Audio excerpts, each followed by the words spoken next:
नमस्ते, सत श्री अकाल, आदाब मेरे प्यारे विद्यार्थियों। कैसे हैं आप? मैं आपका प्यारा ओशो सर, आप देख रहे मेरा यूट्यूब चैनल। हेलो, मैं ओशो सर।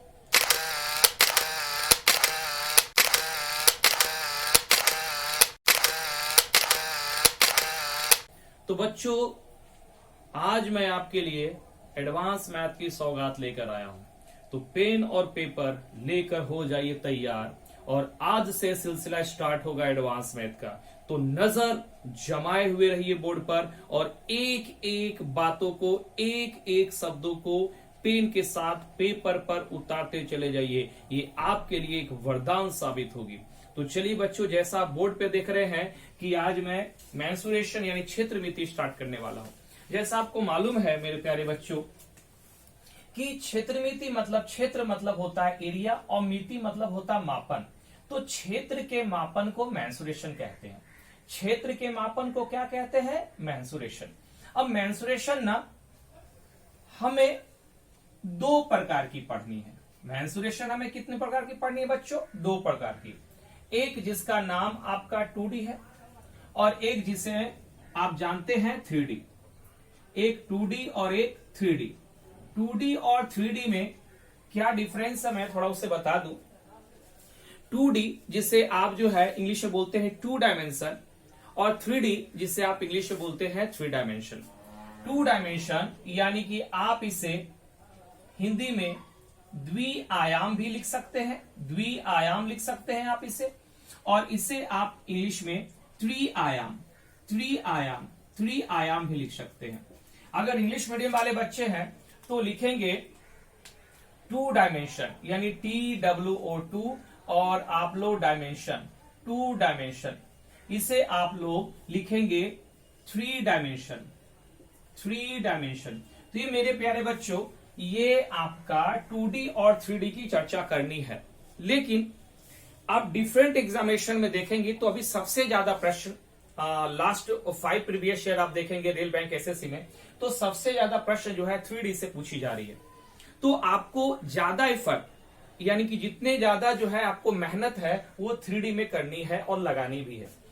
तो लेकिन ये 3D का आधार मेरे प्यारे बच्चों 2D होता है। 3D का आधार कौन होता है मेरे प्यारे बच्चों? 2D। यानी कहने का मतलब कि अगर एक आकृति, एक शेप और साइज अगर आपके पास आ जाए ज्योमेट्रिकल हिसाब से, तो उसका यूज हम 3D में करते हैं। अब बात ये तो समझ में आई कि 3D का निर्माण ये 2D से होता है।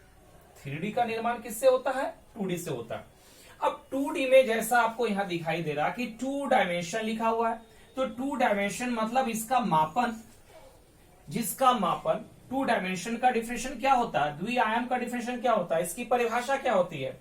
देखिए, कोई भी चीज या चाहे वो टेम्परेचर हो, चाहे वो आपका एज हो, किसी भी चीज को मापना बहुत जरूरी है। आप वर्क भी करते हैं तो उसका भी मापा जाता है। किससे मापा जाता है? इफिशियंसी से, यानी कार्य क्षमता से। हर एक चीज का मापन होता है, मेजरमेंट होता है। तो यहां जो आकृति आप दिखाई जो देगा कुछ देर बाद, उसका मापन किसके द्वारा होता है? तो उसका मापन द्विआयाम के द्वारा होता है, जिसमें L और जिसमें B की भूमिका होती है। मतलब L हो गया लंबाई और B हो गई चौड़ाई। यानी कि द्विआयाम आकृति में, द्विआयाम आकृति में का मापन किसके द्वारा? L और B के द्वारा, मतलब लंबाई और चौड़ाई के द्वारा। यही मापन की प्रक्रिया कहलाती है 2 डायमेंशन यानी द्विआयाम। और इसको आप लोग प्लेन भी बोल सकते हैं, प्लेन, है ना। अब आप इधर देखेंगे तो इसको बोलते हैं 3 डायमेंशन। तो 3 डायमेंशन आखिर क्यों बोला जाता है? क्योंकि इसका मापन L से भी होता है, इसका मापन B से भी होता है, और इसका मापन A से भी होता है। तो आप देख रहे हैं यहाँ पे 3 लोग हैं। L भाई साहब भी है, B भाई साहब भी है, और H भाई साहब भी है। तो ये तीनों भाई साहब की मौजूदगी जो है वो 3 डायमेंशन को प्रकट करती है, और ये 2 डायमेंशन जो है वो ऑल L और B की मौजूदगी के द्वारा होता है। इतनी बातें तो आप जान चुके हैं। सबसे पहला मैंने क्या बताया कि mensuration, there are 2 type of the mensuration. Number 1 2 dimension, number 3 3 dimension. Number 1 2 dimension, number 2 3 dimension. What do mean by two dimension? The full form is द्विआयाम, इंग्लिश में टू डायमेंशन, द्विआयाम, है ना, जिसका मापन लंबाई और चौड़ाई से हो। नोट करेंगे, जिसका मापन लंबाई और चौड़ाई से हो उसे द्विआयाम कहेंगे, और जिसका मापन लंबाई, चौड़ाई और ऊंचाई के साथ हो तो उसे हम लोग क्या कहेंगे? Three dimension. मतलब ये एक प्लेन आकृति है, एक प्लेन है ना। और ये क्या हुआ मेरे प्यारे बच्चों? ये है कि जिसमें किसी भी चीज को रखा जा सकता है, दूध रखा जा सकता है, तेल रखा जा सकता है, लिक्विड पदार्थ रखा जा सकता है, ठोस रखा जा सकता है। तो जिसमें किसी भी चीज को रखा जा सकता है, डाला जा सकता है, it is called the three dimension. तो ये छोटी बात आपको मालूम है। टू डायमेंशन में, तो टू डायमेंशन में कितनी आकृतियां आप देख पाएंगे? देखा जाए तो पहला इसमें आप ट्रायंगल को देख पाएंगे, और ट्रायंगल भी विभिन्न प्रकार की होती है। त्रिभुज भी विभिन्न प्रकार के होते हैं, समबाहु होती है, विषमबाहु होती है, समद्विबाहु होती है, समकोण होती है, यानी राइट एंगल ट्रायंगल होती है। तो एक एक करके भी चर्चा करेंगे हम लोग। दूसरा, इसी में आपका मेरे प्यारे बच्चों रेक्टेंगल आएगी, और इसी में आपका वर्ग भी आएगा। और जब इसमें आप आगे करने जाएंगे तो सर्कल भी आएगा, और क्वाड्रिलेटरल पढ़ेंगे तो पैरेललोग्राम, ट्रेपेजियम, रोम्बस, काइट, ये सारा टू डायमेंशन में हम लोग पढ़ते हैं। और हर एक आकृति का, ये टू डायमेंशन का हर एक आकृति का यूज हम लोग थ्री डायमेंशन में करेंगे, वो आप अभी देखते जाएंगे। अब इसमें क्या पढ़ना है थ्री डायमेंशन में? ये अभी भूमिका तैयार हो रही है। धीरे धीरे धीरे धीरे हम लोग वहां पहुंचेंगे जहां आप पहुंचना चाहते हैं। तो थ्री डायमेंशन में क्या करेंगे बच्चों? तो थ्री डायमेंशन में सबसे पहला आप पढ़ेंगे घननाभ, और इसी में पढ़ लेंगे घन, जिसको इंग्लिश में बोलते हैं क्यूबाइड, और यहां बोलते हैं क्यूब। दूसरा आप पढ़ेंगे यहां पे बेलन, जिसको इंग्लिश में आप बोलते हैं सिलेंडर। तीसरा आप पढ़ेंगे यहां पे शंकु, जिसको आप इंग्लिश में कहते हैं स्पेयर, जिसको इंग्लिश में आप कहते हैं स्पेयर, जिसको इंग्लिश में आप कहते हैं कोन। और 4 नंबर गोलक, जिसे आप कहते हैं मेरे प्यारे बच्चों स्पेयर। 5वां नंबर इसी में पढ़ेंगे पिरामिड और प्रिज्म। और जब शंकु पढ़ेंगे आप, इसी में आप पढ़ेंगे फ्रस्ट्रम यानी कि छिन्नक। इतना सारा सिलेबस जो है वो आपका मेंसुरेशन में है। लेकिन मैं आज 3D के बारे में लिए चलता हूं, और 3D में कैसे घननाभ और घन बनता है, कैसे एक एक फॉर्मूलों को निकाला जाता, कैसे सूत्र को हम लोग ड्राइव करते हैं, ये सारी चीज आपको देखने मिलेगी मेरे मिट्टी के शेरों। तो अब देखिए आप ध्यान से, ये हो गया घननाभ, ये हो गया घन। तो घननाभ और घन जो होता है ना, वो बेस होता है या तो आयत का और या तो वर्ग का। अगर बेलन देखा जाए मेरे प्यारे बच्चों, तो बेलन का जो होगा वो बेलन का निर्माण में प्रमुख भूमिका निभाता है एक आयत, और बेलन के निर्माण में एक प्रमुख भूमिका निभाता है एक वृत्त। अगर शंकु के बारे में बोला जाए तो शंकु के निर्माण में एक प्रमुख भूमिका निभाता है एक वृत्त और एक राइट एंगल ट्रायंगल।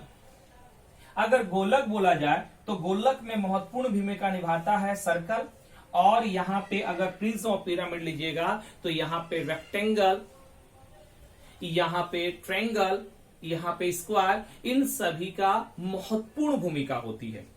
तो आप हर एक बातों को ना बहुत ही ध्यान से सुनते जाइएगा और पॉइंट को ना नोट करते जाइएगा। तो अब मैं लिए चलता हूं कि आखिर थ्री डायमेंशन में क्या है और कैसे यूज करते हैं with the help of two dimension से। तो टू डायमेंशन का यूज करने के लिए, यानी कि कहने का मतलब कि थ्री डायमेंशन में जब हम लोग घन और घननाभ पढ़ेंगे तो उसमें टू डायमेंशन का यूज हम लोग कहां करेंगे। तो आज जो सेशन हम लोग स्टार्ट कर रहे हैं और कर चुके हैं वो है क्यूबाइड। वो क्या है बच्चों मेरे? Cuboid and cube. Cuboid and cube. लेकिन क्यूबाइड जिसे आप इंग्लिश में बोलते हैं क्यूबाइड और यहां हिंदी बोलते हैं घननाभ और इसे बोलते हैं आप घन। बच्चों इसका आधार जैसा मैंने बताया कि ये 3D है, दोनों 3D है और इसका आधार कौन है 2D। ये दोनों का आधार कौन है 2D। तो 2D का कौन सी आकृति, तो अभी मैंने बताया कि 3D का जितना भी आकृति का उपयोग आप करेंगे, यूज आप करेंगे, उसका आधार 2D आकृति वाला प्लेन होता है। तो इसमें अगर आपको क्यूबाइड बनाना है बच्चों तो 2D की कौन सी आकृति, तो 2D की आयत की आकृति, यानी एक रेक्टेंगल की आकृति। एक रेक्टेंगल की आकृति यानी एक रेक्टेंगल लेंगे ना, तो उस रेक्टेंगल को आधार बनाकर यानी 3D का निर्माण किया जा सकता है। और अगर एक रेक्टेंगल है, अगर क्यूब बनाना है तो इसका आधार मेरे प्यारे बच्चों एक वर्ग होता है। क्या होता है, एक वर्ग होता है। अब इसका मतलब ये आपकी ए बी सी डी और ये हो गया आपका ए बी सी डी। अब थोड़ा आयत के बारे में और थोड़ा वर्ग के बारे में जाना जाए तो ये हो गया आपका आयत, यानी जिसको इंग्लिश में बोलते हैं रेक्टेंगल। ये हो गया मेरे प्यारे बच्चों वर्ग, ये हो गया स्क्वायर। अब आपको आयत का प्रॉपर्टी आपको मालूम हो क्योंकि आप 7, 8, 9, 10 में पढ़ चुके हैं, लेकिन फिर भी मैं थोड़ा सा आपका याद करवा। तो इसका प्रॉपर्टी क्या है, तो सबसे पहले इसका प्रॉपर्टी में इसकी भुजाएं आती है। इसकी आमने सामने की भुजाएं बराबर होती है और ये वाला L तो ये वाला भी L कहलाता है। ये वाला मेरे प्यारे बच्चों B तो ये वाला भी B कहलाता है। अब तो पहला प्रॉपर्टी आयत की क्या हो गई कि आमने सामने की भुजा, ये आमने और ये सामने, ये आमने और ये सामने, तो आमने सामने की भुजा हमेशा समानांतर और बराबर होती है। मतलब their opposites are parallel and equal. मतलब मेरे प्यारे बच्चों आप यूं बोल सकते हैं कि ए बी पैरेलल है डीसी के नंबर 1, और दूसरी बातें आप बोल सकते हैं कि ए डी या बीसी भी बोल सकते हैं, ए डी पैरेलल है बीसी के। पॉइंट नंबर 2 क्या, तो पॉइंट नंबर 2 आप देख रहे हैं कि आमने सामने की भुजाएं इक्वल भी है, ऑपोजिट साइड्स आर इक्वल। तो यहां पे क्या होगा बच्चों, ए बी इक्वल है, यानी कि ए बी इक्वल है डीसी के। ये पहली बात है। दूसरी बात है ए डी बराबर है बीसी के, ए डी बराबर है बीसी के, तो ए डी बराबर है बीसी के। ये दो रिजल्ट आप लोग जाने। तीसरा क्या, जो सबसे महत्वपूर्ण वाली बात है कि तीसरा है कि अगर यहां से एक ऐसे डायगोनल टान दिया जाए, एक डायगोनल टाल दिया जाए जिसको विकर्ण बोलते हैं, ये बीडी एक डायगोनल है और एक डायगोनल यूं अगर निकाल दिया जाए तो डायगोनल एसी है।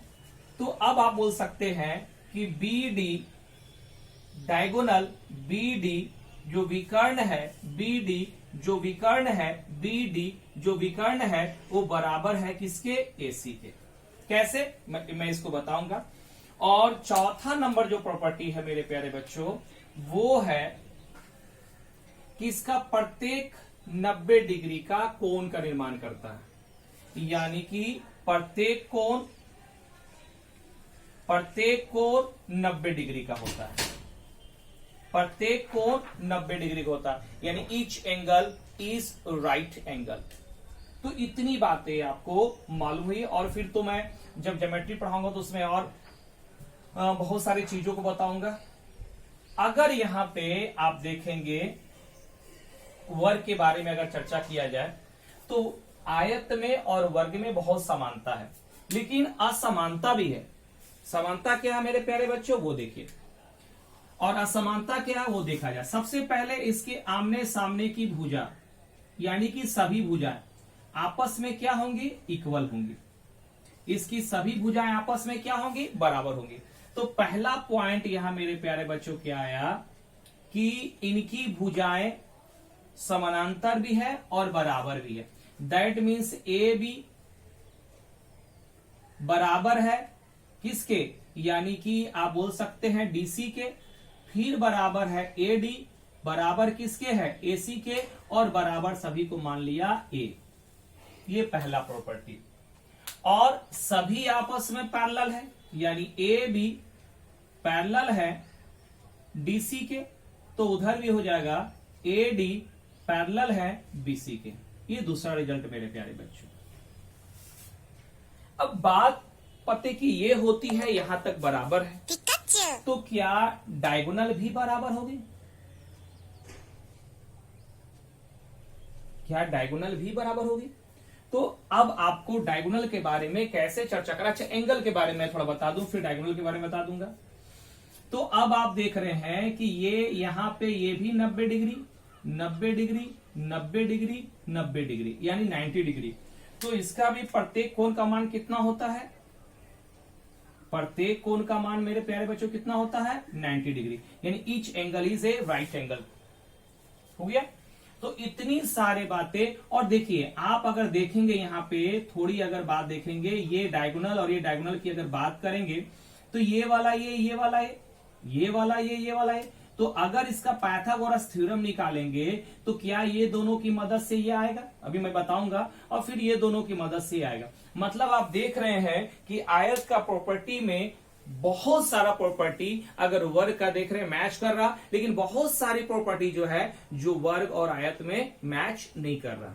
ये इतनी सारी बातें आप जान चुके हैं। अब बातें और क्या होने वाली है, चलिए उसे मैं बता दूं।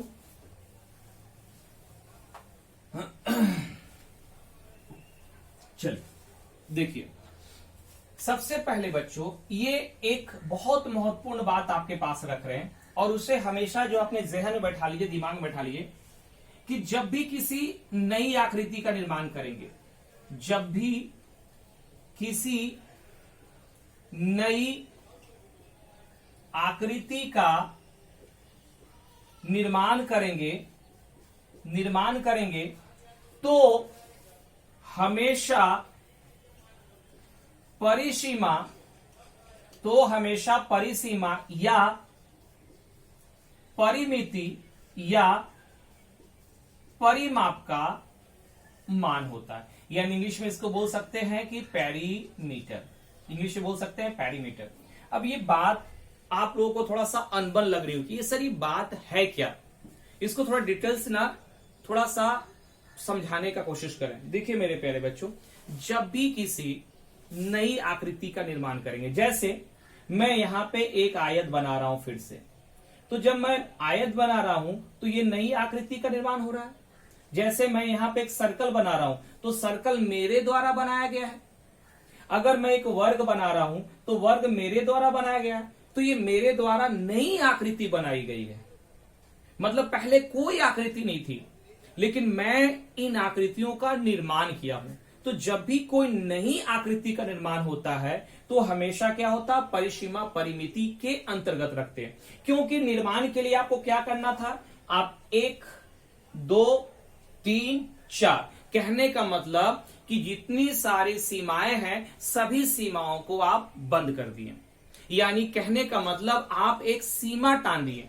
यानी भारत का जब विभाजन हुआ तो जब सीमा रेखा बना, यानी सीमा रेखा वो बाउंड्री लाइन है जहां पे रुका हुआ है, ठहरा हुआ है दोनों देश। यानी कि कहने का मतलब कि इंडिया अपना क्षेत्रफल में निवास करता है और पाकिस्तान अपना क्षेत्रफल में निवास करता है, लेकिन सीमा दोनों की दूरियां को दर्शाता है।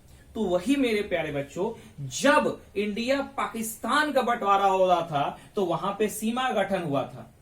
अगर इधर पे पाकिस्तान हो तो इधर इंडिया हो, ये सीमा को दर्शाता है। तो इसीलिए जब भी कोई नई आकृति का निर्माण करते हैं तो वो सीमा कहलाती है। दूसरा एग्जांपल देकर मैं बताता हूं कि जब कभी आप अपना जमीन का घर बनाते होंगे और आप जब जमीन खरीदते होंगे तो फिर आप क्या करते हैं कि जमीन को घेरने के लिए आप चारों तरफ से क्या करते हैं, बाउंड्री मार देते हैं कि ये मेरा सीमा है। इसके अंदर को ना आ पाएगा न जा पाएगा। मतलब कहने का मतलब कि आपका जो खेत होगा वो अब कोई हड़प नहीं पाएगा, कोई सीमा में टच नहीं कर पाएगा। तो जो आप उसका बाउंड्री का निर्माण कर रहे हैं वो हो गया आपका खेत का सीमा या आपका घर का सीमा। अब जब आप घर बनाएंगे, जब आप उस पर बिल्डिंग तैयार करेंगे तो उसका एरिया में करेंगे। आप जहां पे निवास कर रहे हैं वो एरिया में, ना कि परिसीमा में। इतनी बात समझ में आई मेरे प्यारे बच्चों?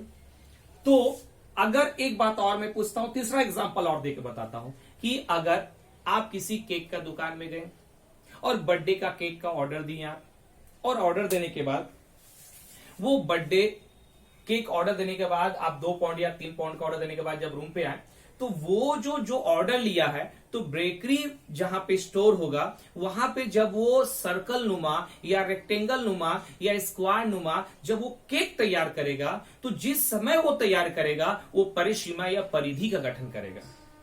और जब वो केक आपके हाथ में आएगा और जब आप उसमें हैप्पी बर्थडे मनाएंगे तो उसका एरिया में मनाएंगे।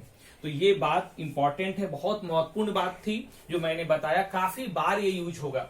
तो जब किसी नई आकृति का निर्माण करेंगे तो हमेशा परिसीमा, परिमिति या परिमाप का मान बैठाएंगे। अब ये सीधा तौर पे परिधि और परिमाण है क्या, तो इसे अब शब्दों में अगर बोला जाए और इसे किताबों का शब्दों का रूप दिया जाए तो इस सिंपल सा लैंग्वेज में आप बोल सकते हैं कि परिमिति या परिसीमा या परिमाप, परिमिति, परिसीमा या परिमाप बराबर सभी संख्याओं, सभी भुजाओं का योग, सभी भुजाओं का योग, सभी भुजाओं का योग। इंग्लिश में इसको बोलेंगे पेरीमीटर। पेरीमीटर, किसी भी आकृति का पेरीमीटर निकालना है तो आपको करना है sums of all number, sums of all sides, not number, sums of all sides. कैसे? अब देखिए, अब इस आयत में कितना आपका सीमा है, तो एक सीमा ये, एक सीमा ये, एक सीमा ये, एक सीमा ये। तो आपको सभी सीमाओं को जोड़ देना है, L plus B, L plus B, L 2 तो यहां पे 2L ऐड करेंगे, B 2 तो आप 2B ऐड करेंगे, 2 कॉमन लेंगे तो L प्लस बी। और आप देख पा रहे होंगे कि ये फॉर्मूला जो है वो हो गया पेरीमीटर का। यानी अब इसे यूं समझे कि आप एक शाहरुख खान का फिल्म देखे होंगे, बादशाह मूवी। तो बादशाह मूवी में क्या होता है ना कि शाहरुख खान, वो जो ट्विंकल खन्ना होती है, उसे अब लाइन में लाने के लिए अंधा का रोल करता है। तो ट्विंकल खन्ना का ना उसमें नाम रहता है सीमा। तो ट्विंकल खन्ना उससे पूछती है कि बादशाह तुम कैसे हो, क्या तुम्हें कुछ दिखाई दे रहा है? तो शाहरुख खान का एक फेमस डायलॉग है बादशाह का, अगर उसे आप पकड़ लिए मेरे बच्चों तो ये परिसीमा का डिफिनेशन हो जाएगा। बोलता शाहरुख खान है क्या कि नजर के इस सीमा से नजर की उस सीमा तक तुम ही तुम हो सीमा, नजर के इस सीमा से नजर के उस सीमा तक तुम ही तुम हो सीमा। और परिसीमा, तो बच्चों परिसीमा का डेफिनेशन तुरंत याद हो गया कि ये सीमा, ये सीमा, ये सीमा, ये सीमा, यानी नजर के इस सीमा से नजर की उस सीमा तक तुम ही तुम हो सीमा, परिसीमा। तो आज के बाद उम्मीद है कि परिसीमा को कभी नहीं भूल पाएंगे और खासकर सीमा को भी नहीं भूल पाएंगे। तो यहां देखिए, अब ये परिसीमा, इसका अगर परिसीमा निकालना हो तो, इसका पेरीमीटर निकालना हो तो सभी भुजाओं का योग, तो ये हो गया a plus a plus a plus a. तो सभी को अगर जोड़ेंगे तो 4a, तो ये हो गया वर्ग का परिसीमा का फॉर्मूला। दूसरी बातें अगर और देखी जाए तो अब इसका क्षेत्रफल, क्योंकि देखिए ये छोटी छोटी बातों की अभी जरूरत होगी जब घन और घननाप में पढ़ाऊंगा, तो तैयार रहिएगा हर एक चीज को समझने के लिए, जानने के लिए, और अपने जहन में बैठा के ज़हीन हो जाइए, ताकि आने वाले जितने भी कॉम्पिटिटिव एग्जामिनेशन है उसमें आप क्वेश्चनों की ना धज्जियां उड़ा दे, धज्जियां, और मैथ को हलवा कर दे। तो चलिए आइए इधर देखा जाए अगर इसका क्षेत्रफल निकालना है, इसका क्षेत्रफल निकालना है यानी कि एरिया निकालना है मेरे प्यारे बच्चों, तो एरिया निकालने के लिए इसका L इंटू बी के साथ मल्टीप्लाई कर देते हैं, L इंटू बी के साथ मल्टीप्लाई करते हैं। तो मुझे वर्ग का भी एरिया चाहिए, मुझे वर्ग का भी चाहिए, वर्ग का क्षेत्रफल। तो वर्ग का क्षेत्रफल क्या है मेरे बच्चों, यानी कि इसी का एरिया निकालना है अगर L और B के साथ करेंगे 2 डायमेंशन में। अब ये L का जगह A, B के जगह भी A, तो इसके जगह आप A बैठाइए, इसके जगह आप A बैठाइए, तो आप यहां ले आएंगे A का स्क्वायर। और आप बचपन में याद किए होंगे तो आपको मालूम होगा कि भुजाओं का स्क्वायर ही वर्ग का क्षेत्रफल का फॉर्मूला होता है। तो इतनी बातें आपके पास पहुंच चुकी है, थोड़ा जल्दी जल्दी से नोट कर ले, स्क्रीनशॉट ले लें। तो बच्चों धीरे धीरे इस तरह से एकदम जीरो से ना मैं उठाऊंगा, एक एक आसान तरीके से मैं सिखाऊंगा। बस लगन के साथ आप बस ध्यान से पढ़ते जाइए, देखते जाइए और नोट्स जरूर बनाइए। मैं बार बार आपसे आग्रह करता हूं, निवेदन करता हूं, इल्तिजा करता हूं, गुजारिश करता हूं कि प्लीज पेन और पेपर लेके बैठिए। जब भी वीडियो देखिए, है ना, मेरा खासकर, तो पेन और पेपर लेके बैठिए और जितनी बातें मैं बोलता हूं उन सभी बातों को एक एक करके नोट करते जाए। क्या होता ना कि आपका सारा एनर्जी बर्बाद होता है किसी भी वर्क को करने के लिए, तो उसमें बहुत चीजों को ना लिया जाना चाहिए। चलिए अब नेक्स्ट चलता हूं इसकी और सारी बातों को समझने के लिए। और बातें क्या आएगी, तो इसकी तीसरी बातें भी आएगी मेरे प्यारे बच्चों, और वो है, समझिएगा, वो है इसका विकर्ण। विकर्ण जिसको इंग्लिश में क्या बोलते हैं, डायगोनल। इंग्लिश में क्या बोलते हैं, डायगोनल। अब डायगोनल को बात समझने के लिए कुछ बातें यहां भी आपको जरूरी है जानना। अगर एक राइट एंगल ट्रायंगल हो, अगर एक राइट एंगल ट्रायंगल हो मेरे प्यारे बच्चों, एक राइट एंगल ट्रायंगल हो और इसका एक कोण 90 डिग्री का होगा तभी तो राइट एंगल होगी। और इसे यदि थीटा मान लेता हूं मैं, तब यहां महत्वपूर्ण बातें क्या होती है कि ये आपका कर्ण हो जाता है, यानी H माने हाइपोटेनियस, ये आपका हो जाता है P माने लंब यानी परपेंडिकुलर, और ये वाला BC हो जाता है आपका आधार, आधार मतलब बेस। यानी इसे सीखने के लिए सीधा चीज जानिए कि 90 डिग्री से सीधा तीर मारेंगे ना, कर्ण पर लगेगा। महाभारत में सबसे पहले तीर कर्ण ने चलाया था, बस इतना याद रख लीजिए। महाभारत ने सबसे पहले तीर कर्ण ने चलाया था, कितना डिग्री के एंगल से, 90 डिग्री के एंगल से। थीटा हमेशा लंब, थीटा से तीर मारेंगे लंब पे जाती है, और जो बच गया वो बच्चा यानी कि बेस। तो इन्हीं चीजों को आधार मान करके आपको मालूम होगा कि पाइथागोरस साहब ने बोला था, क्या बोला था, जिनको उन्हीं के नाम पे पाइथागोरस थ्योरम कहा गया है कि H का स्क्वायर बराबर P का स्क्वायर और प्लस B का स्क्वायर। यानी उन्होंने इस पाइथागोरस थ्योरम में क्या दिया था, उन्होंने ये बताया था कि दो छोटी छोटी भुजाओं के वर्गों का योग, दो छोटी भुजाओं, ये छोटी भुजा, ये बड़ा भुजा, तो दो भुजाओं के वर्गों का योग, दो भुजाओं के वर्गों का योग, दो भुजाओं के वर्ग, इसका वर्ग इसका वर्ग, तो दो भुजाओं के वर्गों का योग तीसरी बड़ी भुजा के वर्गों के योग के बराबर होती। It is called the Pythagoras theorem of Pythagoras प्रमेय।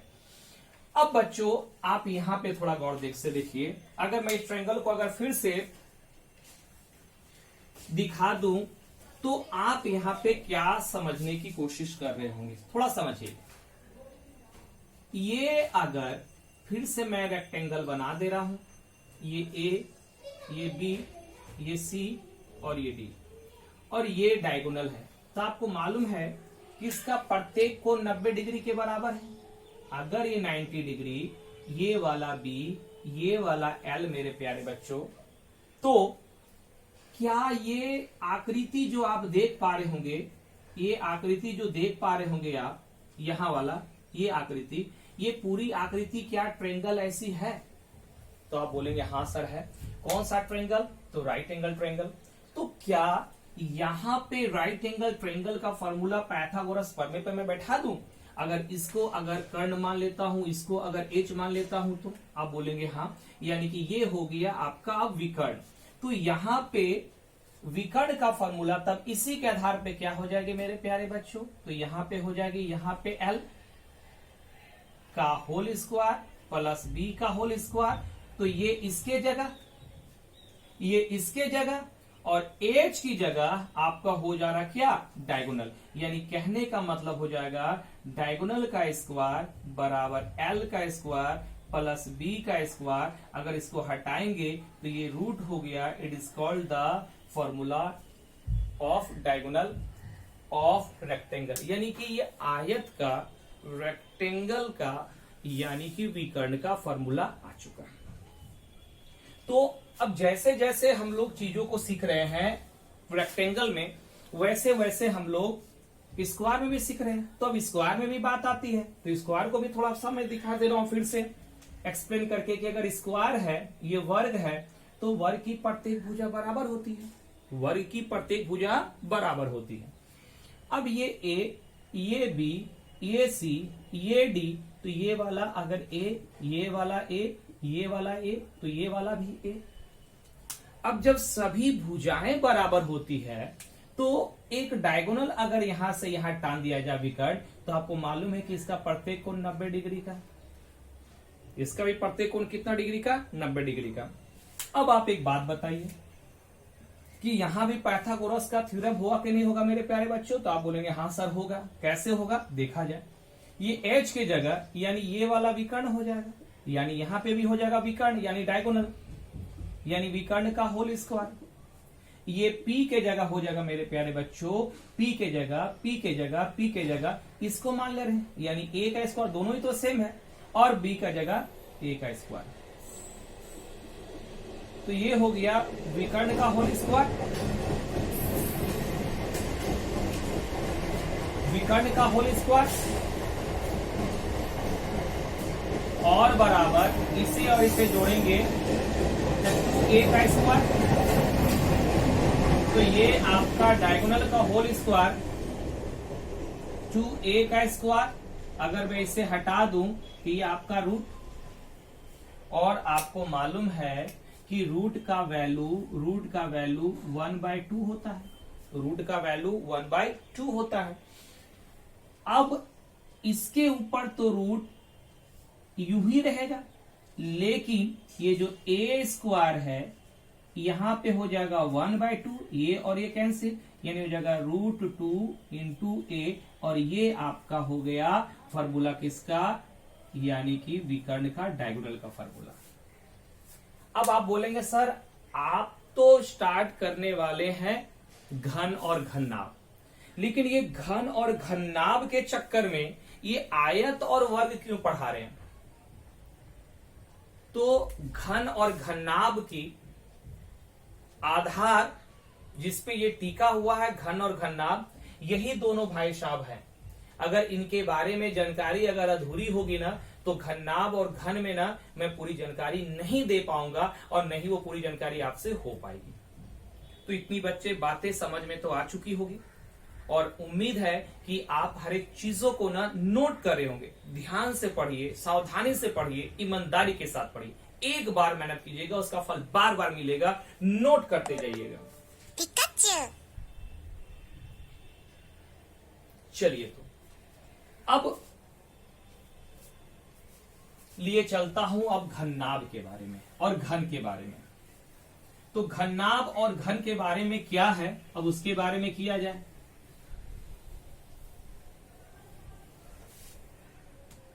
तो आपको मालूम है मेरे प्यारे बच्चों कि अगर ये आकृति अगर मैं आपको दिखा रहा हूं, तो आपको समझ में आ रहा है कि ये एक रेक्टेंगल है, और ये आकृति अगर मैं आपको दिखा रहा हूं तो आप बोलेंगे सर ये एक वर्ग है। लेकिन जब ये आयत है और ये वर्ग है तो इसी को मैं अब रूप दे रहा हूं 3 डायमेंशन का। अब बोलिए क्या ये घननाभ हुआ कि नहीं हुआ? आप बोलेंगे हाँ सर हुआ। तो क्या आयत वाली सारी या परिसीमा हो या परिमाप हो, क्षेत्रफल हो या विकर्ण हो, इसकी फॉर्मूला की जरूरत पड़ेगी ना। इसीलिए मैंने आपका आधार बनाया और आपका आधार बन चुका है। आपने सारी बातें जानते थे। मैं उन विद्यार्थियों के लिए हूं जो विद्यार्थी एकदम जिनका एडवांस मैथ एकदम खराब है, और मैं चैलेंज देके बोलता हूं मेरे प्यारे विद्यार्थी जिनका एडवांस मैथ खराब हो, मेरा हर एक वीडियो को ना बहुत ईमानदारी के साथ देखिएगा। मैं चैलेंज देके बोलता हूं कि आपका एडवांस मैथ को ना मैं उम्दा ना कर दूं ना तो हेलो में ओसो सर मेरा नाम नहीं। जो कमजोर विद्यार्थी है सिर्फ वही इस वीडियो को देखेंगे। अच्छे विद्यार्थियों को कोई भी अच्छा बना सकता है, लेकिन कमजोर विद्यार्थी को कोई भी जो है ना वो अगर पढ़ाकर वो मेहनत करके अगर सफल बना दे तो सच्चा और मेहनती टीचर वही होता है। तो मैं कमजोर विद्यार्थियों के लिए हूं, मैं अच्छे विद्यार्थियों के लिए नहीं हूं। कमजोर विद्यार्थी मेरी बात तो सुनिए, जो भी जिनका भी मैथ में डर लगता है उनका मैं इलाज करूंगा। तो कमजोर विद्यार्थी जो भी है बस आप सिर्फ लालसा ये होनी चाहिए कि बस मुझे सीखनी है, मैं आपको सिखाते रहूंगा। चलिए तो तैयार रहिए। ये हो गया घननाभ। इस आकृति को क्या कहेंगे? घननाभ। इस आकृति को क्या कहेंगे मेरे प्यारे बच्चों? घननाभ, जिसको बोलते हैं क्यूबाइड। दूसरा, अब आपका आकृति का निर्माण मैं इसका करता हूं। तो आप देख रहे हैं ये हो गया घन, यानी जिसको बोलते हैं क्यूब, जिसे आप क्या बोलते हैं मेरे प्यारे बच्चों? क्यूब। तो यहां से यानी कि आयत से रिलेट करके मैंने घननाभ को प्रमोशन किया और घन को रिलेट करके मैं वर्ग को रिलेट करके मैं घन को किया। तो अब यहां पे घन और घननाभ की तमाम बातें आप सीखेंगे, है ना। तो आप फिर से तैयार रहेंगे ऊर्जा के साथ, क्योंकि ये मोस्ट इंपॉर्टेंट बातें मैं आपको बताऊंगा। ये दोनों में सिमिलरिटी क्या है? तो सबसे पहले मेरे प्यारे बच्चों, ये जो घननाभ है इसका L अलग, इसका B अलग, इसका H अलग। अब देखिए यहां 3 लोग है ना, तो जैसे ही 3 लोग होता है इसका मतलब ये 3D है। जैसे ही 3 लोग है, 3 आदमी जहां होंगे, 3 टिकट महाविकट उसको बोलते हैं, तो जहां भी 3 लोग होंगे वो 3 डायमेंशन होता है, कुछ भी संभव हो सकता है। अब यहां पे आपका हो गया घन, तो घन में क्या होता है? घन का भी L होता है, घन का भी B होता है, सॉरी घन का भी L होता है, घन का भी B होता है, घन का भी H होता है। लेकिन चूंकि हमें मालूम है कि मैंने वर्ग पढ़ाया था, तो वर्ग में सभी भुजाएं समान होती है। इसका मतलब यहाँ L भी A होगा, यहाँ B भी A होगा, यहाँ H भी A होगा। यानी L का जगह यहाँ पे A और B के जगह यहाँ पे A और H के जगह पे यहाँ पे ये है। और यहाँ भी देखेंगे कि 3 आदमी है, और 3 आदमी इसका मतलब घन है, और घन होने के साथ साथ ये 3 डायमेंशन है। तो इतनी बातें आप जान चुके हैं, नोट करते जाएंगे। अब दोनों में और क्या चीज है मेरे प्यारे बच्चों? तो इसमें भी 6 सरफेक्स होती है, 6 सरफेक्स, इसमें भी 6 सरफेक्स होती है। यानी कि इसको इंग्लिश में बोलते हैं सरफेक्स, हिंदी बोलते हैं सतह। तो यहां पे भी हो जाएगा सतह, और उर्दू में बोलते हैं फलक, उर्दू में इसे बोलते हैं फलक। तो ये 3 नाम आपको जानकारी के रूप में आ चुका है ना। अब एक एक करके चर्चा किया जाए। ये वाला बच्चों, ये वाला जो आप देख रहे हैं, ये वाला आपका राइट कहलाता है। तो यहां भी ये क्या कहलाएगा? Right surface. ये वाला आपका क्या कहलाता है? तो ये आपका होता है TOP, टॉप सरफेक्स। ये वाला आपका टॉप सरफेक्स। और ये जो सामने मैं यहां जो लिखा हूं, ये वाला होता है फ्रंट सरफेक्स, FORNT फ्रंट। तो यहां भी मेरे प्यारे बच्चों ये वाला हो जाएगा FRONT फ्रंट। लेकिन 3 सतह आपको इस फिगर में दिखाई नहीं दे रही है। 3 सतह यानी 3 सरफेक्स छुपा हुआ जो दिखाई नहीं दे रहा। क्या क्या? सॉरी, ये राइट का इधर लेफ्ट वाला छुपा हुआ है, नंबर 1। ये टॉप का नीचे जो बॉटम है वो छुपा हुआ है। यानी इधर का भी जो लेफ्ट है यहाँ छुपा हुआ, इधर का जो है बॉटम वो छुपा हुआ, और ये जो फ्रंट है उसका जो बैक है वो भी छुपा हुआ। इस तरह से आप देखेंगे कि राइट का ऑपोजिट लेफ्ट जो छुपा हुआ है, अगर आप देखेंगे टॉप का तो उसका ऑपोजिट बॉटम ये छुपा हुआ है, और यहां देखेंगे फ्रंट उसका ऑपोजिट बैक ये छुपा हुआ है। तो तीन इधर, तो ये इनका भी होगा सारा। तो ये दोनों का कॉमन चीज होता है मेरे प्यारे बच्चों। अब परत और खुलता जाए, थोड़ी थोड़ी और परत खुलता जाए, अब देखा जाए आगे क्या है।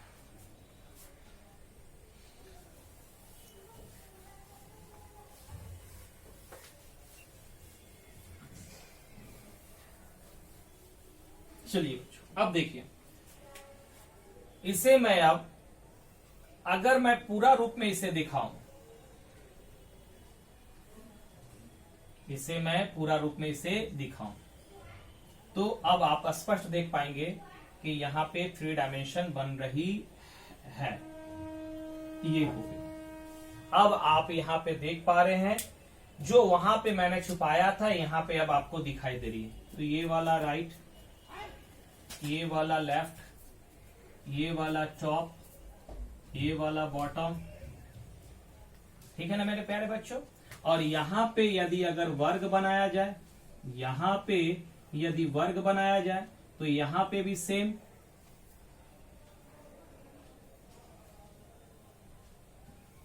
यानी कहने का मतलब कि ये राइट, तो ये लेफ्ट, ये बॉटम, तो ये टॉप, ये आपका फ्रंट और पीछे वाला बैक, ठीक है। अब देखिए, अब यहां पे आपको ये जानकारी हो गई कि ये वाला आपका L है, तो ये L है, तो ये वाला भी क्या L, पीछे वाला भी क्या L, ये आपका क्या, ये आपका क्या हो गया बच्चों, तो ये आपका हो गया, देखिए साइड वाला है ये, तो साइड वाला आपका क्या हो गया हाइट, साइड वाला है तो हाइट। ये वाला क्या हो गया, तो ये आपका हो गया इधर सामने वाला, ये आपका B, ये B। तो इस तरह से सारा चीज यहाँ पे आपको दिखाई दे रहा है। अब यहाँ पे बहुत महत्वपूर्ण बातें हैं कि ये वाला, ये आप देख रहे हैं कि ये वाला आपका हो गया, यानी ये वाला पूरा जब आप लेंगे तो ये पूरा आपका हो जाएगा क्या, तो आप देख रहे हैं यहाँ पे B और H है, तो ये वाला हो जाएगा B इंटू H, समझिएगा थोड़ा। ये वाला भाग भी जो आप देख रहे हैं मेरे प्यारे बच्चों, पीछे का भाग, ये भी हो जाएगा B इंटू H। आप अगर इसका भाग देखेंगे, ये वाला भाग, टॉप वाला भाग, तो टॉप वाला भाग में क्या क्या आएगा, तो L और B आएगा, L और B, L और B आएगा बच्चों। तो ये टॉप वाला भाग में क्या आया, L इंटू B। बॉटम वाला भाग में आप देखेंगे, ये बॉटम वाला भाग में आप देखेंगे तो ये बॉटम वाला भाग में L इंटू B। और जो फ्रंट वाला भाग है, ये जो भाग आपको दिखाई दे रहा है मेरे प्यारे बच्चों, ये वाला जो भाग आपको दिखाई दे रहा है, इस भाग में आपका क्या है, तो इस भाग में आपका L है, और ये वाला क्या है, तो हाइट है। यानी ये वाला जो भाग आपको दिखाई दे रहा है, ये यूं कर दूं मैं, तो ये वाला भाग आपको दिखाई दे रहा है L इंटू H। तो L इंटू H कितना, 2, यहां भी L इंटू H कितना, 2, एक फ्रंट में और एक बैक में। तो अब तो बच्चों आप देख रहे हैं कि ये घननाभ है और ये आपका घन है। अब ये दोनों में सिमिलर क्या है, डिसिमिलर क्या है, तो यहां पे आप देख रहे हैं यहां से लेकर के यहां तक ये आपकी L भुजा है, यहां से लेकर के यहां तक ये आपकी V भुजा है, और ये वालों बच्चों ये देखिए आप, ये वाला आपका H। तो यहां पे सबसे जो जरूरी बातें हैं वो मैं बता रहा हूं कि सबसे पहले आप देखिए यहां पे कोना है, जिसको इसको बोलते हैं इंग्लिश में वर्टेक्स, क्या बोलते हैं, वर्टेक्स। उसके बाद एक किनारा है जिसको आप बोलते हैं एज, किनारा। और ये जो है ए रेक्टेंगुलर प्लेन सरफेक्स है बच्चों, रेक्टेंगुलर प्लेन सरफेक्स है। तो सबसे पहला चीज यहां भी सेम चीज है कि ये आपका वर्टेक्स है, ये आपका बोला जाए तो एज है, और आपका बाकी जो है ये वाला आपका है, ये है स्क्वायर रेगुलर सफिक्स। इसमें क्या क्या चीज निकल कर आती है, तो सबसे पहला चीज दोनों में यहां पे आपका एक नंबर बार जो है मेरे प्यारे बच्चों वो है किनारा यानी कि वर्टेक्स। ये आपका टोटल 8 होता है। एज टोटल 12 होती है, और तीसरा जो साइड होते हैं ये टोटल 6 सफिक्स होते हैं। तो ये वाला इसमें भी और ये वाला इसमें भी, यानी वर्टेक्स 8, एज 12 और साइड कितना 6। तो अब चलिए, अब मैं इसे यहां से ही आपका फॉर्मूला बताऊंगा, विकर्ण का फॉर्मूला। विकर्ण का फॉर्मूला कैसे आता है अब मैं उसे बताता जाऊंगा, दिखाता जाऊंगा। विकर्ण यानी विकर्ण किसका, तो घन का, घननाभ का विकर्ण, यानी घननाभ का विकर्ण का फॉर्मूला मैं यूं लिख दूं कि अब घननाभ का विकर्ण कैसे निकाला जाता है। घननाभ का विकर्ण कैसे निकाला जाता है, तो अब आप देखिए, सबसे पहले आप ये नीचे वाला सरफेक्स देख पा रहे हैं मेरे प्यारे बच्चों, ये नीचे वाला सरफेक्स, ये वाला, तो ये सरफेक्स एक तरह का, ये सरफेक्स एक तरह का आयत है। नीचे वाला जो आप रेक्टेंगुलर सरफेक्स देख रहे हैं ये आयत है, और इसे अगर नीचे वाला को मैं ए मान लू, बी, सी, डी, तो याद होगा मैंने बताया था पीछे वाला में, आप देखिएगा पिछला मैंने इसके रेक्टेंगल का विकर्ण के बारे में बताया था कि ये अगर 90 डिग्री है, ये अगर 90 डिग्री है तो ये विकर्ण का फॉर्मूला मैंने वहां आपको क्या दिखाया था कि यहाँ पे डायगोनल का फॉर्मूला हो जाएगा, ये वाला एल, ये वाला बी, और ये वाला आपको डायगोनल मान लीजिए डी, तो आप एल स्क्वायर और प्लस बी स्क्वायर, और ये इसकी फॉर्मूला। तो अब आप देख पा रहे होंगे इस चीज को, देखिए क्या यही वाला अगर मैं इसे मैं ए मान लू, इसे मैं बी मान लू, इसे मैं सी मान लू, इसे मैं डी मान लू, तो क्या बच्चों ये वाला जो लाइन है, क्या ये नीचे वाला जो बॉटम है क्या उसका ये विकर्ण हो रहा कि नहीं हो रहा, तो आप बोलेंगे हाँ सर हो रहा। और जब हो रहा तो क्या ये वाला को 90 डिग्री हो रही कि नहीं हो रही, आप बोलेंगे हाँ हो रही है। तो जब 90 डिग्री हो रही है और विकर्ण का मान L square plus B square हो रही है, तो क्या ये वाला मान, ये वाला मान, ये वाला मान, ये आयत के विकर्ण की सहायता से क्या L square plus B square हो जाएगी कि नहीं, तो आप बोलेंगे हाँ सर हो जाएगा, और इसका रूट हो जाए कि नहीं, आप बोलेंगे हाँ सर हो जाएगी। अब यहां पे जो बड़ी बातें है वो क्या कह रही है कि विकर्ण, घननाभ का विकर्ण, तो घननाभ का विकर्ण मतलब एक सबसे लंबी बीच की दूरी को घननाभ का विकर्ण कहते हैं, सबसे लंबी बीच की दूरी को घननाभ का विकर्ण कहते हैं। तो अब आप यहां देख पा रहे हैं, और यहां से भी एक 90 डिग्री एंगल का निर्माण हो रहा प्यारे बच्चों।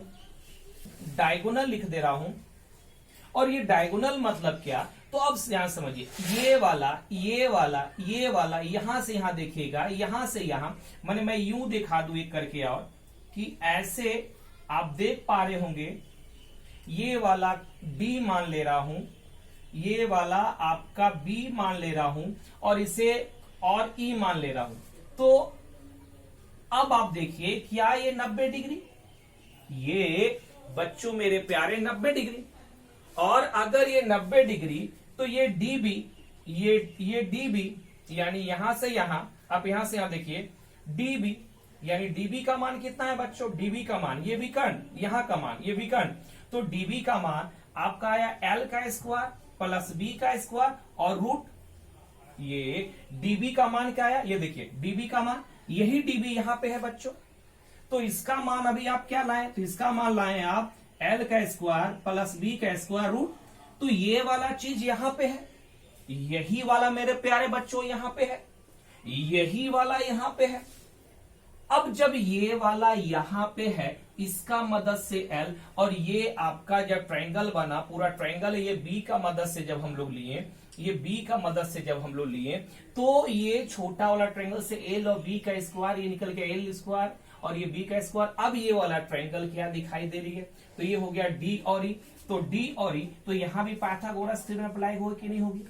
ये वाला मेरे प्यारे बच्चों, ये वाला आपका H, ये वाला H। अब जब ये वाला H है, तो अब ये निकालना है, ये अब विकर्ण हो जाएगा किसका, तो ये विकर्ण हो जाएगा घननाभ का। तो घननाभ का विकर्ण के निकालने के लिए इसका और प्लस इसका, इसका और इसका, तो हम यहां पे डायगोनल का स्क्वायर कर दे और यहां बराबर करके L का स्क्वायर प्लस B का स्क्वायर, L का स्क्वायर प्लस B का स्क्वायर और प्लस H का स्क्वायर होगा ना मेरे प्यारे बच्चों। मैं अगर बोल दूं कि L का स्क्वायर प्लस B का स्क्वायर प्लस H का स्क्वायर, तो अब मैं इसे हटाता हूं, अब मैं इसे हटाता हूं, तो क्या ये आपका रूट आ रहा कि नहीं आ रहा। अब आपका ये रूट आ रहा कि नहीं आ रहा, तो आप बोलेंगे हाँ सर आ रहा। आप बोलेंगे कि हाँ आ रहा, तो D बराबर L का स्क्वायर प्लस B का स्क्वायर प्लस H का स्क्वायर। अब ये हो गया घननाभ का विकर्ण का, घननाभ का विकर्ण का। इसी तरह मेरे प्यारे बच्चों, क्या ये फाइंड आउट हो जाएगी, फाइंड आउट हो जाएगी ना। कैसे, देखिए यहां भी अब आपको मालूम है कि L बराबर A, B बराबर A और H बराबर भी A, L बराबर A, B बराबर A, H बराबर A। तो यहां पे भी आपका अगर निकालना हो डायगोनल बराबर, तो डायगोनल का स्क्वायर, और आपको मालूम है कि इसका सब एक होगा, तो यानी कि L square plus B square और प्लस H स्क्वायर, तो ये हो गया A का स्क्वायर प्लस A का स्क्वायर। इसको अभी हटा दीजिए।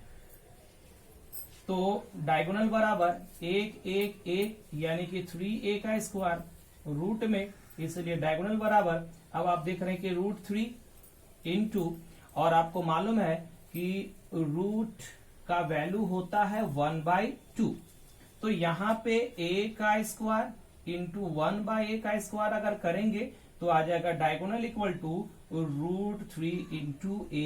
ये आपका फॉर्मूला हो गया विकर्ण का। तो इसे आप नोट कर ले मेरे प्यारे बच्चों। सरफेस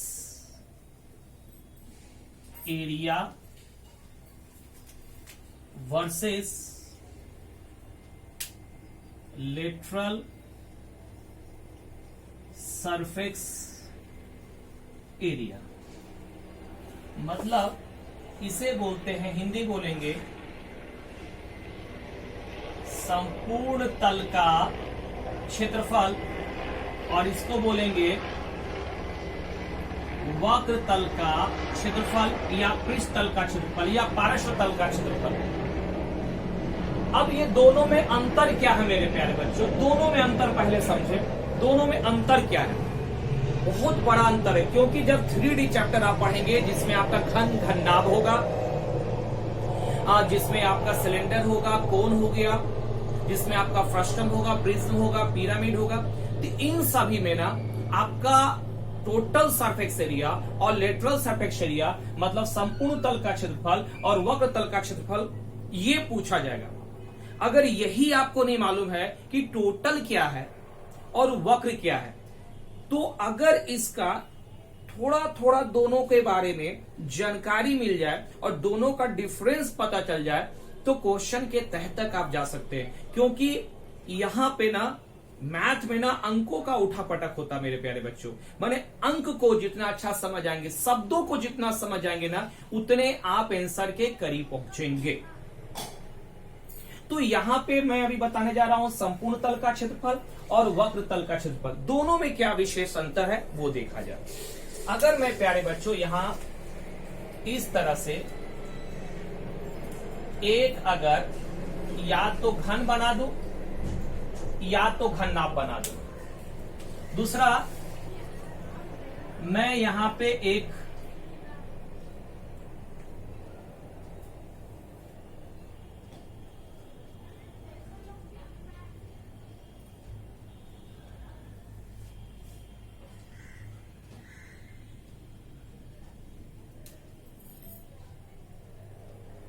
बना दूं। दूसरा, मैं यहां पे एक बेलन बना दूं। और तीसरा,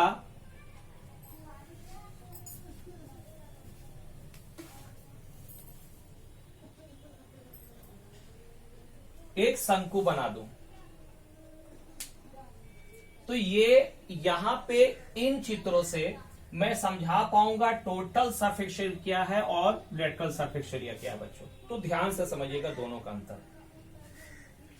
ये जो है ना, अगर टोटल सरफेस एरिया होगा तो इसमें टोटल सरफेस एरिया में सभी सतह होंगे। ऑल सरफेस इंक्लूड, यानी इंक्लूड ऑल सरफेस, सभी सतह का इंक्लूड किया जाएगा, सभी सतहों को इंक्लूड करेंगे। और अगर लेटरल सरफेस एरिया होगा ना मेरे प्यारे बच्चों, तो इसमें आपका जो भी बेस होगा, यानी जिस पर ये टिका होता है उसे बेस कहते हैं। जो भी आधार होगा उस आधार को हटा देते हैं, उस आधार को हटा दे, तो हटा करके जो आकृति बचेगी वो लेटरल सरफेस एरिया कहलाएगी। वो क्या कहलाएगी? Lateral surface area. मतलब आधार उसे कहते हैं जिस पर वो आकृति 3D की आकृति टिकी हुई रहती है। अब जैसे आप यहां देख पा रहे होंगे, तो मैं बताऊंगा कि इसमें आपका आधार, अगर मैं आधार बोल दूं तो ये बेस, ये आपका बेस। तो अगर ये दोनों बेस को, ये बेस को हटा दूं, तो बाकी जो ये सरफेक्स बच जाएगा, तो ये बचा हुआ सरफेक्स मेरे प्यारे बच्चों, ये कहलाएगा आपका यानी लेटरल सरफेक्स एरिया। और ये लेटरल सरफेक्स एरिया के साथ साथ ये दोनों का, यानी ये बेस और ये बेस अगर इंक्लूड कर दूं, ये बेस इंक्लूड कर दूं, तो ये आपका टोटल बेस अगर इंक्लूड हो जाएगा तो 2B हो जाएगा। तो ये टोटल आपका जो है ये TSA कहलाएगी। मतलब दोनों बेस को अगर इंक्लूड कर दूं, अगर बेस को इंक्लूड कर दूं, तो वो आपका क्या कहलाएगा? टोटल के साथ। और बेस हटा दिया जाए तो आपको कहलाएगा लेटरल सरफेस एरिया। दोनों में क्या अंतर मालूम? टोटल निकालना हो तो सभी का, सभी मतलब यानी जितना सतह होगा, जितना सतह, और जो बेस है, बेस मेरे प्यारे बच्चों यानी कि सतह लेकर के यहां पे आपका बेस हो ये। और अगर आपका लेटरल सरफेस निकालना हो तो आधार को क्या कर दे? हटा दे। आधार को क्या कर दे? हटा दे। अब यहां पे भी आप देख पा रहे हैं, ये इसका क्या है? बेस है। ये इसका क्या है? बेस है। और ये क्या है? सतह है। तो ये अगर सिर्फ है, तो ये आपका हो गया लेटरल सरफेस एरिया। लेकिन इसके साथ साथ अगर ये बेस और ये बेस दोनों को मिला दिया जाए, दोनों को इंक्लूड कर दिया जाए, तो ये पूरा टोटल होता है टोटल सरफेस एरिया। यहां देख पा रहे होंगे बच्चों कि ये वाला एक बेस और ये वाला एक बेस, और ये उसका क्या है? सतह है। तो अगर सिर्फ आप अगर सतह ले रहे हैं, सिर्फ आप सतह ले रहे हैं, तो ये हो गया लेटरल सरफेस एरिया। और उसके साथ साथ ये और ये ले रहे हैं, है ना, ये पूरा का पूरा बेस ले रहे हैं, यानी 2 बेस ले रहे हैं, तो ये आपका हो जाएगा टोटल सरफेस एरिया। यानी कि अगर ये बेस हटा दिया जाए, ये हटा दिया जाए, ये हटा दिया जाए, तो जो बचता है वो होता लेटरल सरफेस एरिया। अब यहां पे आप देखेंगे मेरे प्यारे बच्चों, ये बेस, तो इसमें सिर्फ एक ही बेस होता है। यहां 2 बेस, यहां 2 बेस, यहां 2 बेस, लेकिन यहां बेस की संख्या, आपका शंकु में बेस की संख्या 1 होती है। शंकु में बेस की संख्या 1 होती है। और ये जो बचा हुआ भाग है मेरे बच्चों, ये जो बचा हुआ भाग है, ये बचा हुआ जो भाग है, ये हो गया लेटरल सरफेस एरिया। तो अगर लेटरल सरफेस एरिया है, अगर यहां पे बेस को हटा दें तो लेटरल सरफेस एरिया, और बेस को इसमें अगर जोड़ दें, बेस को इसमें जोड़ दें, बेस को जोड़ दें, तो ये हो गया टोटल सरफेस एरिया। अब आपको ये बातें समझ में आ चुकी है कि total surface area total surface area और लेटरल सरफेस एरिया में क्या बुनियादी अंतर है? क्या बुनियादी अंतर है? आपको मालूम चल गया कि अगर लेटरल सरफेस एरिया हो तो जो बेस दिया गया हो, चाहे एक बेस हो या दो बेस हो, जो जैसी आकृति होगी, जो बेस दिया हो, अगर वो बेस को हटा देना मेरे प्यारे बच्चों, तो जो शेष बचेगा वो लेटरल सरफेस एरिया में गिनी जाएगी। और लेटरल सरफेस एरिया जो बचा हुआ भाग था, आप पुनः फिर उसमें जो है बेस को इंक्लूड कर दे, तो जो बनी हुई टोटल आकृति होती है वह टोटल सरफेस एरिया कहलाती है। क्लियर मेरे प्यारे बच्चों? यानी ये दोनों में डिफरेंस समझ में आ गया। यानी कि टोटल मतलब टोटल बेस को भी लेंगे और लेटरल सरफेस एरिया भी लेंगे। लेटरल में क्या मेरे प्यारे बच्चों, सिर्फ बेस को छोड़ देंगे। ये बुनियादी अंतर आपको मालूम चल गई। अब नेक्स्ट चला जाए, तो अब यहां से टोटल सरफेस और लेटरल सरफेस, अब इसका फॉर्मूला हम लोग को सीखना है। तो दोनों का फॉर्मूला सीखा जाए, और कैसे सीखा जाए देखा जाए। थोड़ा एक एक करके अब सारा फॉर्मूला हम लोग निकालते चलेंगे। बस पेन और पेपर लेके तैयार रहिएगा। जितनी बातें मैं बोलता जाता हूं उतनी बातें आप नोट करते जाए। चलिए बच्चों देखिए, अगर मैं घननाभ के बारे में चर्चा करूं, घननाभ के बारे में बहुत बुनियादी बातें बोलता हूं, बहुत छोटी छोटी बातों को भी आपके पास रख देता हूं, ताकि आज के बाद ये वीडियो देखने के बाद और किसी वीडियो के देखने की दरकार नहीं हुई, सर्च मारने की जरूरत नहीं होगी कि मुझे कीवर्ड कीवर्ड इससे बेहतर कहां मिलेगा। बस ये बेहतर क्लास आपके पास जा रहा बच्चों। बस इसे ध्यान पूर्वक और मेहनत के साथ, बहुत ही एकाग्रता के साथ इसे देखते चले जाए। की और कीवर्ड चुटकियों में हो जाएगा आपके हाथ में। अब ये मेरे प्यारे बच्चों फिर से मैं एक घननाभ बना रहा हूं। अब ये घननाभ में मैं अब कितना, कैसे टोटल और कैसे लेटरल सरफेस एरिया का फॉर्मूला आता है मैं उसे दिखाऊंगा। आप जब यहां देख रहे हैं तो सबसे पहले मैं ये बात दिखा देता हूं जो आप देख चुके थे पहले। ये वाला मेरे प्यारे बच्चों ये आपका है। इधर वाला को राइट सरफेस बोलते हैं, तो इधर वाला को लेफ्ट सरफेस बोलते हैं। मतलब इसमें क्या मिलेगा तो थोड़ा देखिए, इस तरह की आकृति, इस तरह की समान आकृति जो एक आयत के रूप में होगा, तो इसमें ये वाला H, ये वाला B, ये वाला H, ये वाला B, और ये जब आयताकार होगा बच्चों तो क्या B इंटू H, और दोनों को अगर मैं जोड़ दूंगा तो क्या मेरे पास 2, क्या BH आएगी कि नहीं आएगी? तो आप बोलेंगे हाँ सर आएगा। यानी ये राइट और ये लेफ्ट को जोड़ दिया तो मेरे पास हो गया 2BH। दूसरी बात है, अगर मैं बोलूं जो आपको यहां दिखाई दे रहा है कि ये बातें आप समझिए, ये वाली, कि अगर मैं ये टॉप का बात कर रहा हूं, ये टॉप, तो टॉप को मैं इस तरह से करवा दे रहा हूं।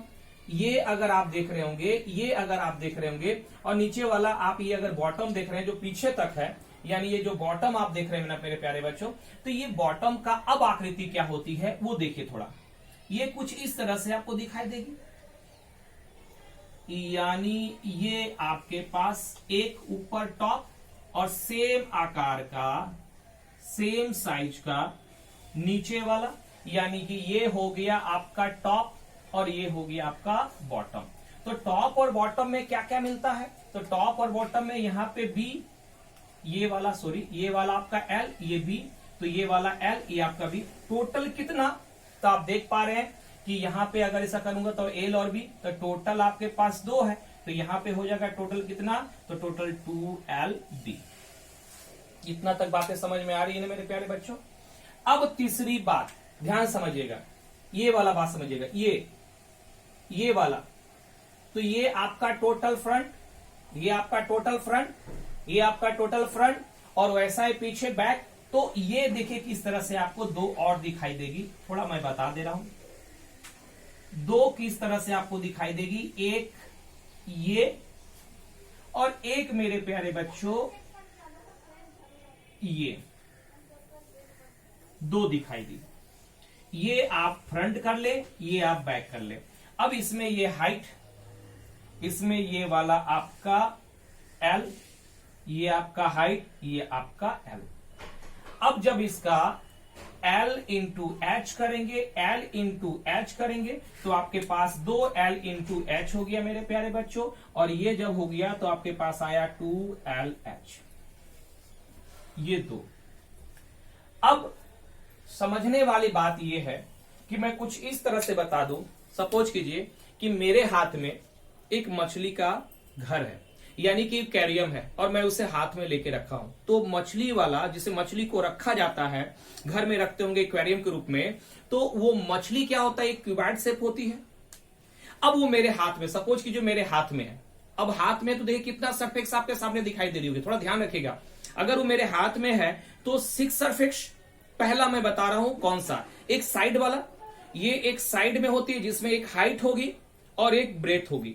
ये इसमें एक हाइट होगी, एक ब्रेथ होगी, यानी दो आपका स्लाइड जो रेक्टेंगुलर नुमा होती है, एक हाइट और एक ब्रेथ। तो जो हाइट और ब्रेथ, ये साइड वाला, एक राइट साइड और एक लेफ्ट साइड। इतनी बात समझ में आई। दूसरी बात, एक सामने में शीशा होता है, सामने का स्लाइड होता है मेरे प्यारे बच्चों, और एक बैक का होता है। तो जैसा आकार सामने का, यानी ये वाला हो गया आपका L और ये वाला हो गया आपका हाइट, तो यहां पे ये वाला आपका L और ये वाला आपका हाइट, तो कितना, एक हो गया फ्रंट में और एक हो गया बैक में, दोनों को करेंगे तो 2LH। ये हो गई एक साइड, एक मतलब ऑपोजिट और एक बैक। अब तीसरी महत्वपूर्ण बात, ये बेस जिसमें वो सारा टिका हुआ रहता है, और एक टॉप, यानी एक बॉटम और एक टॉप। तो ये आकृति कैसी होती है, तो एक प्योर रेक्टेंगल, मतलब एक L और एक B, एक L और एक B, तो ऊपर में भी एक L और ऊपर में B। तो ये आकृति आप देख रहे होंगे L और B, ये टॉप और ये बॉटम, L और B। जब ये दोनों को जोड़ूंगा तो 2LB। अब 6 सतह आपके पास पहुंच चुकी है, और सभी सतहों का योगफल टोटल सरफेक्स एरिया होती है। मैंने क्या बोला कि सभी सतहों को जोड़ दे, सभी सतहों को जोड़ दे, सभी सतह को अगर जोड़ दे तो वो आपका टोटल सरफेक्स एरिया का फॉर्मूला हो जाता है। तो अब चलिए देखिए, फॉर्मूला आपके पास आने वाला है, यानी कि टोटल, शॉर्ट में लिख रहा हूं TSA, और कोई लिखना चाहेंगे तो संपूर्ण तल का क्षेत्रफल, यानी सभी सतहों को जोड़ेंगे तो अब आ जाएगा 2L, यहां से स्टार्ट करेंगे 2LB, तो 2LB प्लस 2LH, तो 2LH, और यहां फिर लेंगे मेरे प्यारे बच्चों तो 2L, तो यहां पे हो गया 2LB, सॉरी 2LH। अब दोनों में क्या क्या कॉमन है, तो 2 कॉमन है, यहां क्या बच गया LB, यहां क्या बचा LH, यहां क्या बचा यहां पे BH। चलिए, तो यहां क्या बचा BH, वहां क्या बचा मेरे प्यारे बच्चों BH। अब ये जो फॉर्मूला है, यही आप देखे होंगे, ये total surface area, total surface area, total surface area का फॉर्मूला। तो देखे ना मेरे प्यारे बच्चों, आज के बाद आपको फॉर्मूला रटना नहीं है, ये है वो सो सर, बस ऐसे निकालना सीख जाएंगे ना, ऐसे अगर निकालना सीख जाएंगे तो एक एक चीजों के बारे में आपका दिमाग में उसी तरह से बैठ जाएगा जैसे फिल्मी गाना बैठा हुआ रहता है। तो बस आसान करते जाइए। अब यही अगर मैं आपको यहां पे घन कर देता हूं, घन का रूप देता हूं, अगर मैं यहां पे घन का रूप दे दूं, अच्छा घन का बाद में बता दे रहा हूं, पहले इसका लेटरल सरफेक्स एरिया बता दूं। लेटरल, यहां पे मैं लेटरल बता दे रहा हूं, लेटरल सरफेक्स एरिया। अब लेटरल सरफेक्स एरिया क्या मेरे प्यारे बच्चों, यदि बेस हटा दिया जाए तो बची हुई आकृति क्या कहलाएगी, लेटरल सरफेक्स एरिया। अगर लिखना है तो लिख लीजिए, बेस हटा दिया जाए तो बची हुई आकृति क्या कहलाएगी, लेटरल सरफेक्स एरिया। तो बेस हटा दिया जाए तो घन या घनाभ में कितना बेस, 2 बेस, एक टॉप और एक बॉटम, एक टॉप एक बॉटम। तो टॉप वाला को हटा दे और बॉटम वाला को हटा दे, तो जो शेष आकृति बचेगी वह आकृति लेटरल सरफेक्स एरिया कहलाएगी। तो इसका मतलब अब इसे आपको हटा देना है, ये हटा देना है, ये मैंने हटा दिया, तो क्या बचा देखा जाए, तो बचा 2BH और क्या बचा 2LH। अब इनका योग 2LH और 2BH। कॉमन ले लीजिए। अब जब कॉमन लेंगे तो यहां पे और क्या कॉमन जाएगा मेरे प्यारे बच्चों, h। तो यहां हो जाएगा l प्लस b। यहां से एक और नई चीज, अगर इस h को थोड़ा इधर कर दें तो आप 2 को अगर यहां रखेंगे तो आप देख पा रहे हैं l plus b।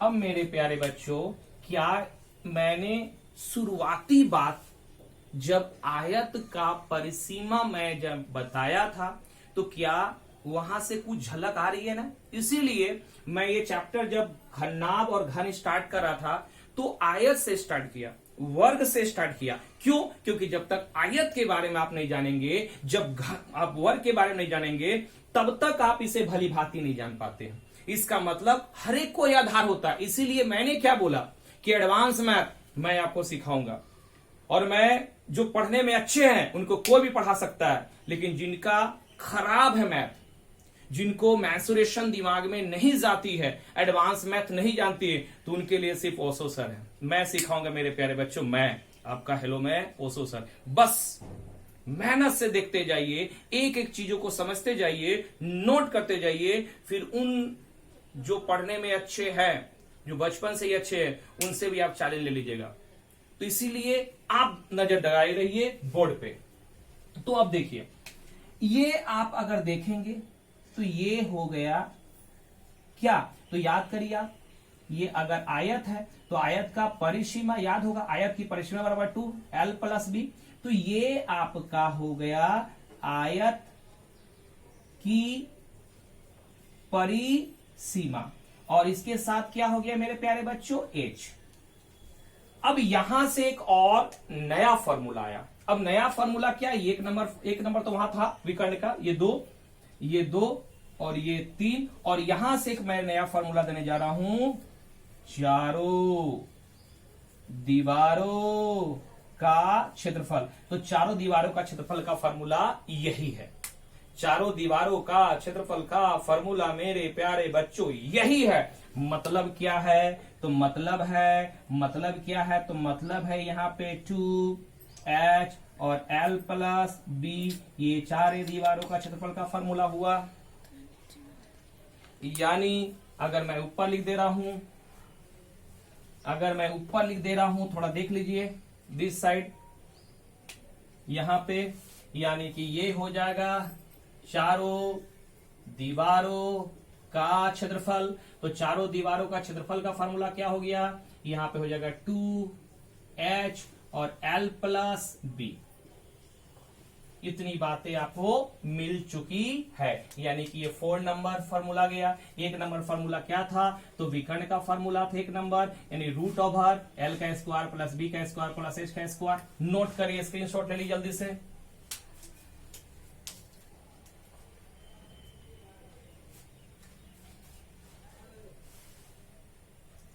Advance math की धार मैं लाऊंगा मेरे प्यारे बच्चों।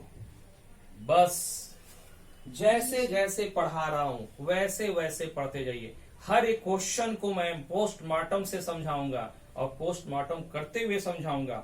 और देखिएगा आज के बाद जब हमसे YouTube से आप पढ़ना शुरू किए हैं, तब से देखिएगा आपका एडवांस मैथ भी आपके कब्जे में होगा। एक एक प्रश्न आपसे सॉल्व होगा। बस जमे रहिए, देखते रहिए। आगे बढ़ा जाए।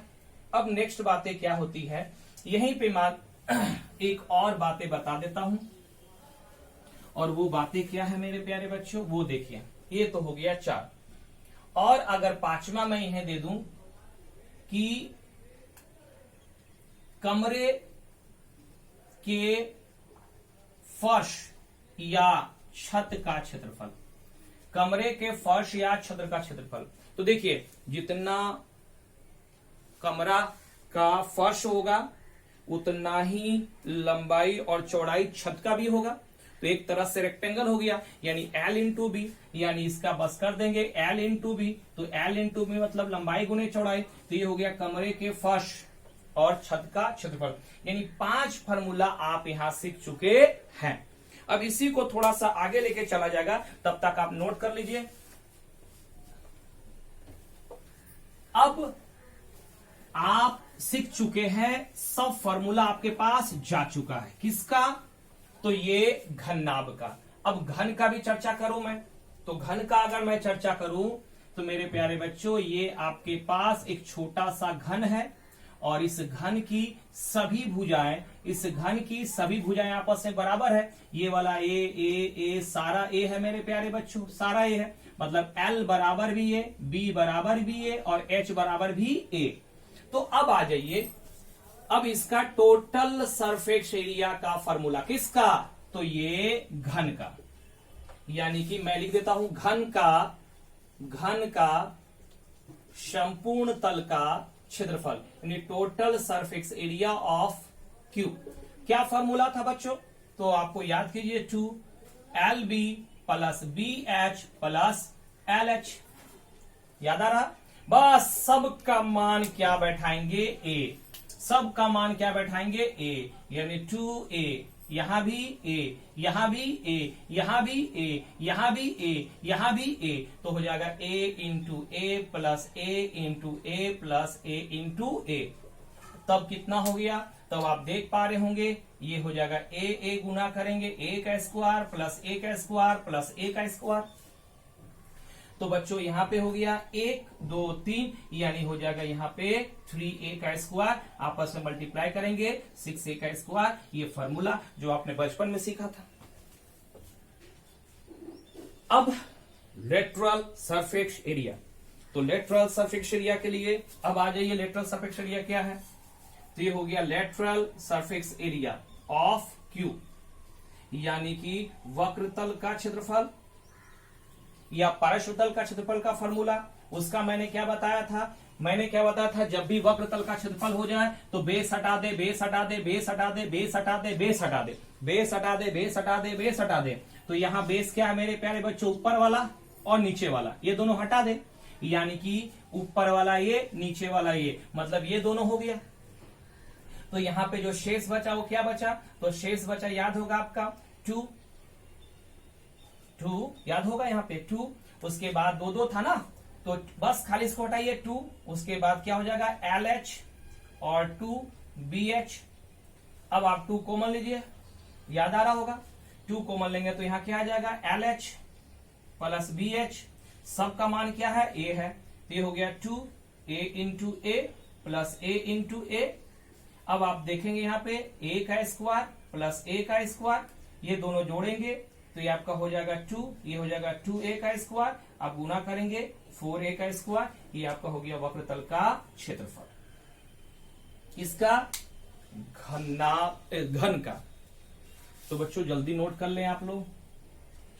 अब लेके चलूंगा मैं वॉल्यूम की तरफ, लास्ट फॉर्मूला।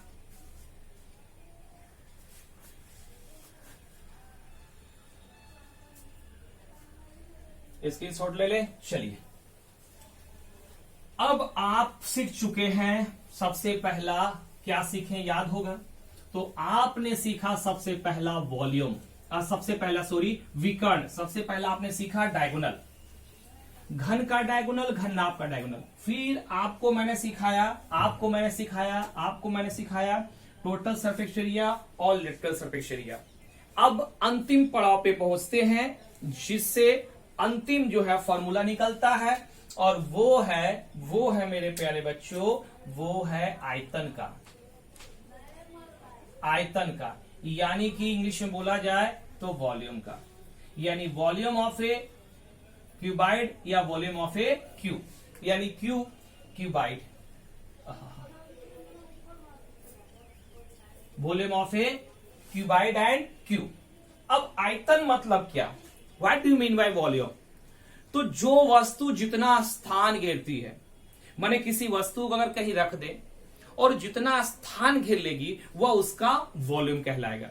यानी कि आयतन का डिफिनेशन अगर कोई आपसे पूछे तो सिंपल सा तरीका है ना, किताबों नहीं अपने शब्दों में अगर जवाब दीजिएगा आप लोग तो क्या बोलेंगे? जो वस्तु जितना स्थान घेरती है, या उसमें रखे जाने वाला आपका द्रव्य या कोई भी पदार्थ जितना स्थान घेरता हो, वह उसके लिए आयतन का रूप ले लेता है। और आपने बहुत सारे चीज ऐसे देखे होंगे जिसमें रखा जाता है किसी द्रव्य को, जैसे आप बोलेंगे तो टेन का टीना जिसमें सरसों का तेल आता है। ऐसे बहुत सारे तमाम एग्जाम्पल होंगे जिन्होंने जो आपने देखा है। तो बच्चों अब आपको वॉल्यूम निकालना, तो वॉल्यूम क्या कि जो जितना स्थान घेरता है। अब इसके लिए जरूरी चीज क्या है कि आप कभी अक्सर गए होंगे भोज खाने के लिए, बफर सिस्टम जो हाथ में प्लेट लेके खाया जाता है। गांव घरों में तो ऐसे नहीं चलती, गांव घर में तो बैठा के खाना खिलाया जाता है। लेकिन जब बड़े बड़े शहरों में जाएंगे, बड़े बड़े सिटीज में जाएंगे, तो ये बफर सिस्टम जो स्टार्ट हुआ है कि आप प्लेट उठाइए और खुद उठा करके खाना खाइए। तो वहां पे आप देखे होंगे मेरे प्यारे बच्चों कि जो प्लेट होती है ना, एक के ऊपर एक, एक के ऊपर एक, एक के ऊपर एक, एक के ऊपर एक, एक के ऊपर एक रखी रहती है। और मैं मान लूं कि वह प्लेट, एक प्लेट रेक्टेंगुलर नुमा है, रेक्टेंगुलर टाइप का है, रेक्टेंगुलर आकार का है। तो एक अगर मैं प्लेट उठाया, एक मैंने अगर प्लेट उठाया, तो प्लेट जो है शायद इस आकार का हो, ये आयत के आकार का हो। अगर ये आयत के आकार का हो तो इसके ऊपर एक और, इसके ऊपर और, तो ये एल और ये बी। इसका मतलब कि एक आयत का क्षेत्रफल को उसी के आकार के ऊपर कई और उसके नुमा और अगर आयताकार प्लेट को रख दिया जाए तो एक हाइट का निर्माण होता है। और जब उसका क्षेत्रफल यानी आयताकार नुमा प्लेट का क्षेत्रफल उसके हाइट से गुना कर दिया जाए तो वह उसका आयतन कहलाता है। यानी मेरे प्यारे बच्चों, अगर आप देखेंगे, अगर आप एक आयताकार नुमा प्लेट ले ले और उसके ऊपर ऐसा ही सारा सजाते चले जाए, ये सारा इस तरह से सजता चला जाए, तो इसका L इंटू बी, इसका भी L इंटू बी, इसका भी L इंटू बी, इसका भी L इंटू बी, इसका भी L इंटू बी, इसका भी L इंटू बी, और यह एक हाइट का निर्माण करता है। तो आपका हो जाता है वॉल्यूम ऑफ क्यूबाइड, यानी कि घननाभ का आयतन। तो हो जाएगा L इंटू बी, यानी कि इसके साथ, यानी कि क्षेत्रफल के साथ यदि ऊंचाई का गुना कर दिया जाए तो आपका परिमाण हो जाएगा मेरे प्यारे बच्चों आयतन का। अब इतनी बातें समझ आ गई, यानी ये हो गया किसका, तो ये हो गया आपका घननाभ का। अगर घन के बारे में चर्चा किया जाए सेम, कि अगर एक घन हो और ऐसा कई ऊपर रख दिया जाए, कई ऊपर रख दिया जाए, कई ऊपर रख दिया जाए, तो इसका तो A into a, A into a, A into a, A into a, A into a, और हाइट भी A, मतलब L into b into h की जगह वॉल्यूम अगर दिया जाए तो A into a into a, यानी V बराबर आपका हो जाए कितना मेरे प्यारे बच्चों, A का Q। ये फॉर्मूला हो गया आपका वॉल्यूम ऑफ ए घन। तो सारा फॉर्मूला आपको मिल चुका है। अब छोटी लेकिन मोटी बातें मैं लिखा रहा हूं, उसे भी आप नोट कर लें, बहुत बार आता है। मिटा दूं, स्क्रीनशॉट ले ले।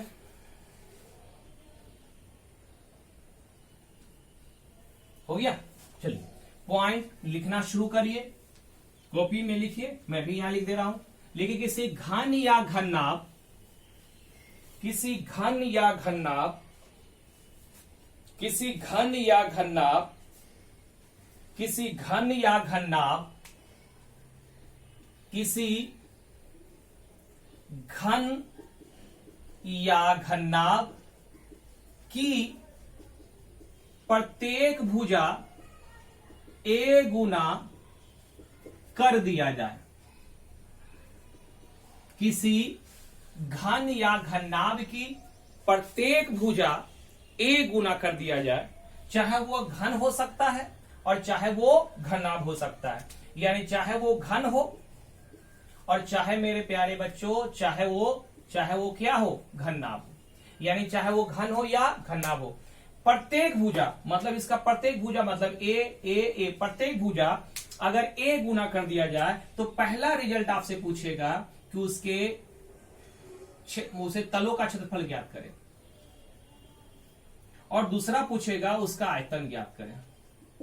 तो अगर तलों का क्षेत्रफल निकालने के लिए कहेगा मेरे प्यारे बच्चों तो बस इसका स्क्वायर कर देंगे, और अगर आयतन निकालने के लिए कहेगा तो इसका क्यूब कर देंगे। यदि बोलेगा किसी घन या घनाभ की प्रत्येक भुजा a गुना कर दिया जाए, तो इसके तलों का यानी संपूर्ण तलों का क्षेत्रफल कितना हो जाएगा, तो a का स्क्वायर और यहां पे a का क्यूब। अब प्रश्न कैसा रहेगा, लिखा रहेगा किसी घन या घनाभ की प्रत्येक भुजा 2 गुना कर दिया जाए, किसी घन या घनाभ की प्रत्येक भुजा कितना 2 गुना कर दिया जाए, तो उसके तलों का क्षेत्रफल ज्ञात करें, तो यहां हो जाएगा 2 का स्क्वायर आंसर 4। अगर आयतन बोलेगा तो 2 का क्यूब यानी कि 8। अगर बोलेगा किसी घन या घनाभ की प्रत्येक भुजा 3 गुना कर दिया जाए, तो तलों का क्षेत्रफल पूछेगा तो 3 का स्क्वायर और आयतन पूछेगा तो 3 का क्यूब, तो 3 का स्क्वायर 9 और 3 का क्यूब 27। तो बच्चों मतलब आप देख रहे होंगे कि मैंने कितना मेहनत आप लोगों ने किया कि आपको एक एक बातों की और चीजों की जानकारी मिल जाए। और दूसरा फिर आप चैनल को न ढूंढे कि इससे बेटर घन और घनाभ हो सकता है पढ़ाया हुआ।